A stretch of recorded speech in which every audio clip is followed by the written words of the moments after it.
Welcome to Sober.Coffee, a weekly coffee chat sharing experience, strength, and hope for anyone on the sober road to recovery. You can download Sober.Coffee weekly on all podcast platforms and check us out on Instagram at Sober.Coffee Podcast and on Twitter at Sober.Coffee Pod. To learn more about us and to help support these sessions, visit online at Sober.Coffee. Here are your hosts, two guys on their own path to recovery, Mike and Glenn. Let's join them at the coffee shop. Glenn H., what's up, man? Hey, what's up, Mikey? Good morning. Yeah, I'm in the parking lot of the coffee shop this morning. Right now? No, not right now. But hey, guess what? I'm already got a win today. I didn't spill the coffee all over myself yet. And as I said, yet. No, I'm flipping through some news feeds, blah blah blah, and I come across an article that says 7 things to do to make your life not so boring. And I kind of chuckle out loud. I'm like, boring? Life boring? Did you do all 7? No, I didn't even look at the article. Okay, I just laughed at it. So you don't have time to even look at the boring list, huh? I strive to be bored. No, it's kind of laughing. I mean, I just kind of roll in, just full transparency. We come in at 6 a.m. on Saturdays. And, I'm rolling in here. I'm not even ready. I haven't had a donut yet. I haven't, you need some sugar. Yeah, we'll figure it out. Right. We always figure it out. Right. And we're at Audio Hive, which is our coffee shop, and Brian's a rock star. I know. We were just talking about, man, we've done, I guess, collectively 200 episodes or so. Right. And Brian's been here for every single one.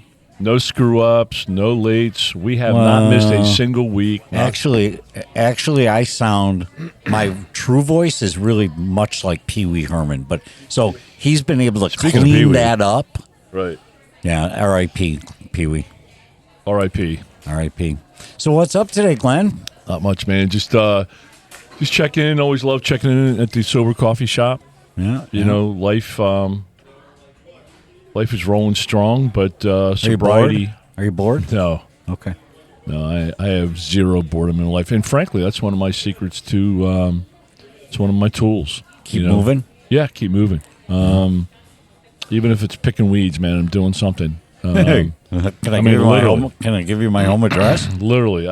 Just, you know what? I got in trouble when I was bored. You know, my mind would go, and it's always better to be in gear, stay in gear, and keep moving, right? No matter what you're doing. And yeah, it's important to do the next right thing. You know, you don't want to be doing shitty things, but Right. No, I am not bored. All right, good. What's on topic today? What are you thinking? Now you're putting me on the spot. What are you thinking? Okay, all right, balls in my court. Balls in your court.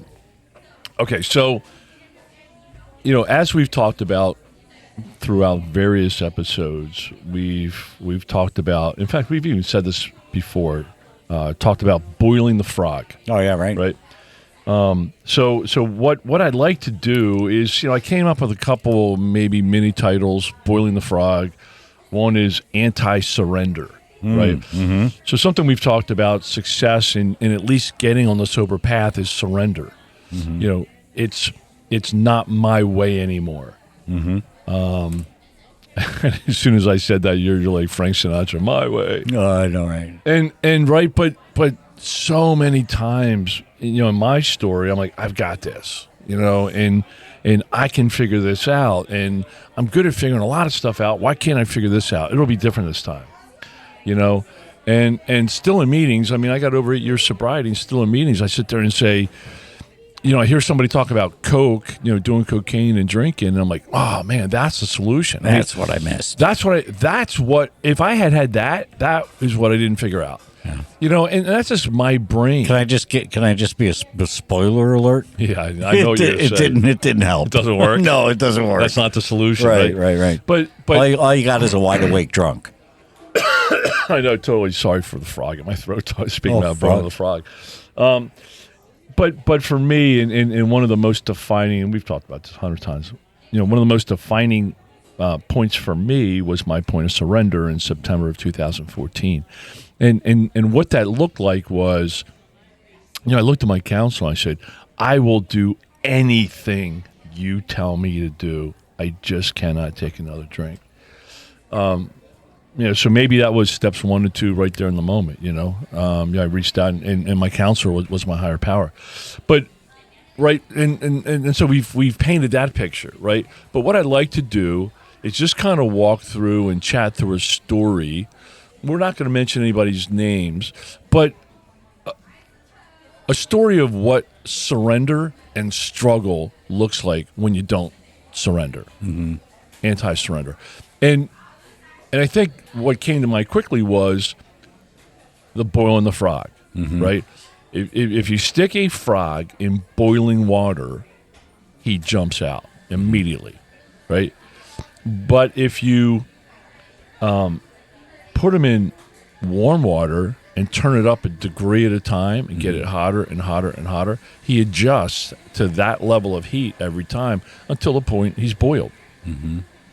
So how does that relate, right? So then I think of, okay, progressive alcoholism. So if I look at my story and you look at your story and say, hey, at one point in my life, I was at level 70. And if I saw what my life looked at level 5, I would never sign up for that. Right? Absolutely. No way. I would, if you said to me, well, I'm at level 70 in my life, and you say, hey, you're going to make a decision at some point, whether you go back into, a 4-month sober living program, or you're going to go into a men's homeless shelter to start rebuilding, I would have said, you're nuts. You're nuts, right? Sure. But over 12 years, a degree at a time, a day at a time, oh, I lost this. Well, that's okay. And then a couple weeks. You justify, right. And you accept. You accept it as the right. new norm, right? You sit there and say, well, I mean, your mind justifies it and say, okay, I can live without that. I can live without that. I can live without that. And you just keep coming down until you're at level 5, right? Right. The water keeps getting hotter.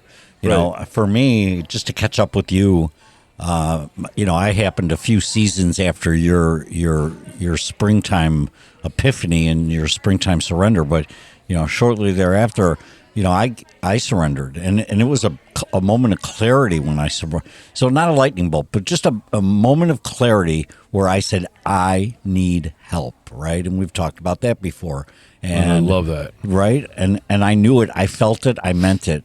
But I'll never, as you say, I won't ever forget the sentence that I said before that, which was, is this what life has become for me?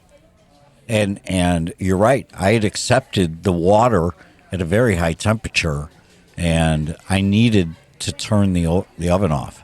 I needed to turn the oven off. That's a great, because I was at the same spot. I was either going to be boiled.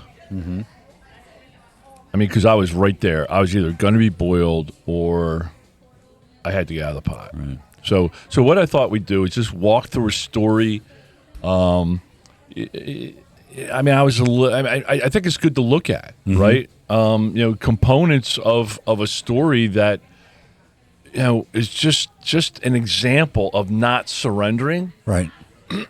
Turning that temperature up. Progressive alcoholism, getting worse and worse and worse. And yet in our brains, we sit there and say, I've got this. I know better. I'm going to do it. And it's amazing because you can't fix the problem with the same brain that created it. You just can't. I heard that a couple of years ago, and I really latched on to that. I love that. And so, we're not looking to be judgmental. No. Right? And judges. We're looking to be analytical. I mean, what's the reality? The reality is if you don't turn the oven off, you're going to die. Right. So one of the things that I want to say is, and this guy's a sponsor, quasi-sponsee. I guess you got to want to work the program to be a sponsee, right? But I'm the one he calls. And the reason why this story is so relevant to me, and I think it's relevant to folks, is well first of all, I lived this story. I mean, this was me. I mean, maybe a different hotel. Sure. But I mean, his story maybe is the same hotel. Yeah, maybe. I just right, don't know. You don't know. Yeah. And maybe his story is my story. My story is his story. And I relate to when I work with him, when I connect and hear, I mean, it's like I'm looking in the mirror. It's scary, right? Well, not only that, but we've had this conversation before outside the coffee shop, and you're not only seeing a reflection of you, you're feeling his pain. I know that. Absolutely. I know it pains you, like good to way to your put it. core. And what really pains me is when I was in those shoes, nobody could say anything to me. I know. I had to get to the point Right. of surrender. And what pains me is watching him live that same pain because I know what he's feeling. And don't you wish you had the magical line that penetrate his hard shell? I wish there was something I could say. But we know that's not the case. Absolutely can't carry that. I had some great sound bites thrown at me over the 46 years, from officers, judges, and relatives. Just crazy. So, here's a story. Just I wrote down a handful of bullet points of different degrees of progressive alcoholism or boiling the frog. Okay. So, met this guy 4 years ago through a guy at my church. Reached out and he goes, "Hey man, I understand that you have a story of alcoholism and you're on the sober recovery path. I've got somebody in my family. Could you talk to him?" I'm like, "Absolutely." So it was about 4 years ago. We sat down for an initial lunch, starting to get to know him, and I mean, he was like me. Everything was great. I could see physically he was hurt. Right. I mean, he was hungover. He was hurt. He was trying to, just hold it together. But he was pretending that everything's fantastic. Sure. And this guy's also a former pro athlete. No, so he's got some discipline. Absolutely. I mean, it takes a lot to Sure be a pro athlete, Sure right? Right. But my assumption is, sitting there meeting with him, he's also got a major ego, right? Because it's the upper 1% or 1/10 of 1%, whatever. But so we sat down at lunch, and he's like, "Yeah, it's really hurting me. It's hurting and he was divorced at the time. He had 2 kids. It's hurt my kids, and I just need to get back on track. And it's hurting my job, and I'm MIA at my job, in and out. And I mean, just all the level. I mean, we mentioned level 70, so maybe he's level 40 at this time, right? Or 30, right? Somewhere around there. I mean, he's got some consequences. But the water's bubbling. I mean, it's not boiling yet. But it's not. But it's starting to. The heat is on. That's right. The heat is watering up, right? So we said, okay, so let's build a plan, right? So he commits to the 12 steps. He starts going to meetings. Now, this is where it started. So we had a good lunch, had a good hug after lunch, a little fist bump. We're going to get on the path together, right? So we started talking about it, going to meetings. Well, it started immediately because it was like, well, I don't want to drive the 22 minutes to go to a meeting with you when I got a meeting 5 minutes from my house. Right? Fair enough if you're going. So if you think anti-surrender, right. Surrendering is when your sponsor says, "Hey, let's go to a meeting together. Here's a great set of meetings. Let's go to these meetings." And you say, "Yes, wax on, wax off. Yes, I'll go to those meetings. I'll be there. I don't care if it takes an hour to go to those meetings. I'm going to go to those meetings with you." Right? That's what surrender looks like. Anti-surrender says, I really feel more comfortable going to the meeting. Doing it my way. Yeah. Mean 5 minutes. I mean, that was the initial push. What I should have said is, dude, call me when you want to go to meetings with me, right? But at the time, I'm trying to figure out, well, is it my ego saying you got to come to my meetings, and what's wrong with him going to those meetings? And, well, what was wrong is there was no accountability, right? So immediately, he was saying he was going to meetings he wasn't going to, right? That's anti-surrender. That's lying. That's you're not working the program doing that. Well, you're not helping yourself. You're lying to yourself, right? Honesty, right? So, I mean, immediately there was pushback. It was his way. He knew better, right? So that theme has intertwined our relationship and his walking the sober path for 4 years. Meanwhile, his level keeps dropping and the water keeps getting warmer, right? So then, he landed up in an extended stay hotel, right? I mean, literally for like a year, he was living in an extended stay hotel, and that's not good, right?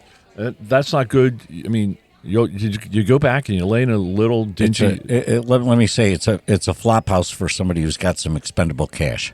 Exactly, and the people that were living there alongside him, they were all like him. That's right, a flop house. Yeah, right. They were not acceptable by society, and right. So that's not good. So along the way, I and some other sponsees, we had to jump in. We pulled them out. We can't take them to detox. And the one time I went in there, I mean, it was probably the filthiest thing I've ever seen. And I've been to college, right? It was absolute filth. I mean, it was blackness in the bathroom. Right. It was dried puke in the bath. I mean, it was the filthiest. And yet, in his mind, that was okay. Yeah. It had become normal. Right. I mean, how would you ever say that's a day at a time? That bathroom got more and more filthy. Yeah, right. I mean, it's that aggressive. Shower. Right. I mean, because in a year, they don't come in and give you maid service. No, right. And you wouldn't let them in. Furniture was broken, right? There was mold all over the fridge. I mean, this place was an absolute, pigsty. But that was okay for him. Yeah. Right? Because his standards just kept lowering and lowering. And then along the way, he ended up getting this girlfriend, this girl that he dated, through high school or knew through high, something like that, right? So he dates this girlfriend. And meanwhile, he's losing his job, right? So he lost his job. He doesn't have any money. So he starts sucking off his girlfriend, And she had a little bit of means, and she was empowering him. No, that's not the right word, is it? Enabling. She was enabling him, and he would manipulate her. Oh, sure. I mean, he was a king of manipulation. Well, check. I was there. And I mean, he would say and do things to her. I mean, she would say to me, she'd call me periodically. She goes, "Look, man," she goes, I forget, Venmo or something. He's Venmoing these girls, and she was out of state, and he's Venmoing these girls $400, and I'm paying it, and he's blaming it on me. He says he's got to be with those girls because I'm in Florida. Right. Yeah. What a manipulator, right? And she put up with it. She enabled him. I mean, this was a cluster every way that you looked. And you're grossly underqualified as a psychologist, psychiatrist, medical doctor, therapist. All I'm trying to do is get him to go to a meeting with me, right? Right. So it's going really bad, right? So, again, this is me, and I recognize it because I lived it. So he gets out of a set of really major detoxes. They strapped him down, and finally he's like, "Okay, I'm ready to get sober." So he finally came down to a breakfast. Okay. At our home group, and he showed up, and he was hurt. I could tell he was hurt. I could tell. I mean, and we're supposed to work like, step one. And so we get down the conference room, and he's right. I mean, he's fresh 5 days out of just an incredible detox, just disastrous. He's like, "Oh man," he said, "I just feel so." I mean, and I can tell he's hungover. I can tell he's hurt. He's like, "Oh man, I'm just doing so great." He goes, "Look, man, here's what I'm going to do. I'm going to start a T-shirt company. I'm going to start a sober living facility. I'm going to move my girlfriend up, and we're going to blend families." Meanwhile, his kids absolutely hated him and didn't. I mean, just, "Dad, you're a whack job," right? But in his mind, in his manic mind, he has built an empire in a week. Yeah, right. And so I said to him, I'm like, "Dude, look," I'm like, "What my experience is, I laid low and did nothing for 2 years. I mean, I worked a little bit to, so I could live. But I said I did nothing for 2 years, and all I did was focus on my sobriety. I said I wanted a deep and wide foundation before I built up." Here's the beauty. You didn't say, just in this coffee right now, you didn't say, "Dude, this is what you need to do. Abandon that plan. Go deep and wide," right? You didn't say any of that. All you said, and this is the beauty of the program, right, is all you said is, I'm telling you what I did. Right. And look at me today. Right. For today, I'm sober. Just surrender to somebody else's path. I mean, it's there. Yeah, but you know what? In his mind, he knows it all, right? So, I was wrong. He's like, no. He goes, I'm going to get immediate purpose out of all this stuff. I'm like, here's my experience. When I did that 50 times, when something went wrong, because it always does, when something went sideways, I couldn't handle it. Right. I couldn't handle it, and I relapsed, right? And I'm saying, so there's value in going deep and wide, right? But he knew better. He knew better. And of course, how'd the story end? 2 weeks later, he's back in detox, okay. right? Because when I got to that level, it wasn't just I'm a little hungover, maybe I won't drink for a week. It was sure, all bets are off. Oh, it was 100% it, right? So he goes in, he starts this sober living house. He gets out of the extended stay. His girlfriend sets him up in this sober living house. And of course, it's not just a modest. It's high end. It's a $5,000 a month house, and now you got to furnish it. And now, so now when you have that financial pressure, what do you got to do? You got to fill it. You got to fill it, right? And you don't sit there with a 1 week qualification process. It's, dude, you got $500 in your pocket? Come on in. Yeah, right. So now it becomes, long story short, it becomes like a crack house, right? Mm-hmm. So, but he knows what he's doing, and I'm like, look, nobody in there's working a program. They're all using, they're all drinking. The frog's turning up the water, for Pete's sake. Yeah, absolutely. And I'm like, that's not a sober living house. Right. That's a crack house. Right. And of course, he didn't understand that until a guy died in the house. Then for about a week, he starts reflecting and said, yeah, maybe I'm not doing it right. The cops were in there. The cops were seeing the drugs. I mean, it was ugly, right? But then he cleaned it up and got out of it, talked his way, whatever, right? So his girlfriend kept funding. He disappeared for a month. He finally reached out and touched base. So it just kept turning it up, right? So about, 6 months ago or something, he's like, I don't have a job, right? He was selling insurance, lost his job, whatever reason. I don't know. It's always somebody else's fault. Is it possible for an insurance salesman to lose their job? It's always somebody else's fault. Okay. Always somebody else's fault. And what's amazing, when this guy's sober for 3 months, he's an absolutely amazing guy, right? So I see potential in him, but he just can't find that lane. Painful. Right? Painful. So I got him a job, right? I got him a sales job. I don't even know what it was making, right? A month later, I checked in with the guy, because I knew the guy that got him the job. And he's like, hey, he just stopped showing up. He goes, I don't know what happened. He goes, I thought we were doing great. He stopped showing up. Well, of course, he's relapsing. Now what detox is going through next, right? So now he and his girlfriend broke up. Finally. I told her, she goes, how can I help him? I'm like, you know what?